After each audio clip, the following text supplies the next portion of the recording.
మనము భూమి మీద ఉన్నంత వరకు అన్నీ కావాలండి మనకు. ఈ భూమి మీద ఉన్నంత వరకు మనకు అన్ని ఆశలు కావాలి. 100 రూపాయలు సంపాదించిన అనుకో 1000 రూపాయలు కావాలనిపిస్తుంది, 1000 రూపాయలు కనిపిస్తుంది అనుకో 10,000 కనిపిస్తుంది. అట్లా మనము ఆశకు అంతు లేదు, ఆశకు అంతు లేదు. మనిషికి ఎంత చేసినా కానీ ఆశ ఇంకా సరిపోదు అనమాట. ఆశకు అంతు లేదు. ఎంత చేసినా కానీ ఆశ పెరుగుతూనే ఉంటుంది మనిషికి. ఇంకా అదే నాకు బిల్డింగ్ కడితే బాగుంటుందేమో, ఓ 10 లక్షలు అయినా కదా బిల్డింగ్ కడితే బాగుంటుందేమో, అంటే పెద్ద ఫ్యామిలీలో 4 కొడుకులు కానీ 3 కొడుకులు కానీ అట్లా ఇంట్లో ఎంత చేసినా కానీ ఆశ రావద్దు. నువ్వు అక్కడి నుంచి తీసుకొచ్చింది ఏమీ లేదు, తీసుకపోగా ఏమీ లేదు, తీసుకొచ్చింది ఏమీ లేదు, తీసుకుపోయేది ఏమీ లేదు. కానీ ఆశ మాత్రం చావదు మనిషి. ఆశ ఎందుకు మనకు అంత ఆశ ఎందుకు ఉందననే భగవంతా ఏదో మంచి ఆరోగ్యాన్ని ప్రసాదించి, నాకు మంచి ఆరోగ్యం నుంచి ఉన్న కాడికి పిల్ల పాపతో చల్లగా ఉంచు, ఉన్న కాడికి పిల్ల పాపతో చల్లగా ఉంచు మంచిగా. ఏదో ఉన్న కాడికి దేవుని దయ వల్ల కలిగిన కాడికి తిందామని వాళ్ళు అంటారా? ఎవరు అనరు. ఈరోజు వ్యవసాయద అంటే వాళ్ళని వాళ్ళు తీయకూడదు, కానీ ఈరోజు 10,000 సంపాదించడం అనుకో, రేపు ఇంకొక 5,000 ఎక్కువ దొరుకుతున్నాయేమో. ఈ ఆశలే ఎక్కువైపోతున్నాయి మనుషులకు.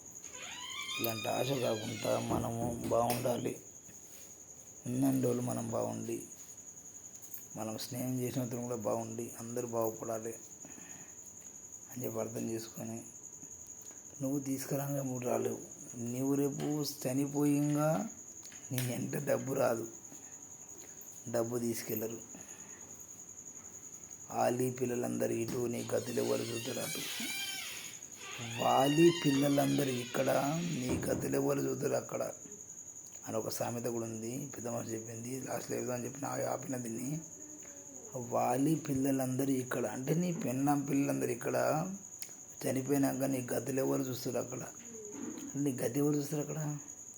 ఇప్పుడు ఆశపడుతున్నావు, డబ్బు డబ్బు అని ఆశపడుతున్నావు. ఇప్పుడు డబ్బు సంపాదించినావు, అన్నీ చేసినావు, ఉన్నక్కడ సంతోషపడలేదు కదా, ఇంకా ఆశపడుతున్నావు. చనిపోయినావు, చనిపోతే నీ ఎంబడి ఏమొస్తుంది? వాలి పిల్లలందరూ ఇక్కడ, నీ గతిలో ఎవరు చూస్తారు అక్కడ. నీ గతి ఎవరు చూస్తారు అక్కడ? అక్కడ నీ గతి ఎవరు చూడాలి? నీ గతి చూసే వాళ్ళు మానవులు ఎవ్వరు ఉండరు. అందుకే ఉన్నదాంట్లో తృప్తిపడి, ఉన్నదాంట్లో సంతోషించి, ఉన్నదానికి అడిగి మనది ఉన్నదే మనది, లేని దాని గురించి ఆశపడద్దు. లేని దాని గురించి ఆశను పడి టెన్షన్ పెట్టుకొని, లేని దాని గురించి ఎలాంటి ఉన్నదే మనది. ఫ్రెండ్స్, లైక్ చేయండి, షేర్ చేయండి, కామెంట్ చేయండి, సబ్స్క్రైబ్ చేయండి.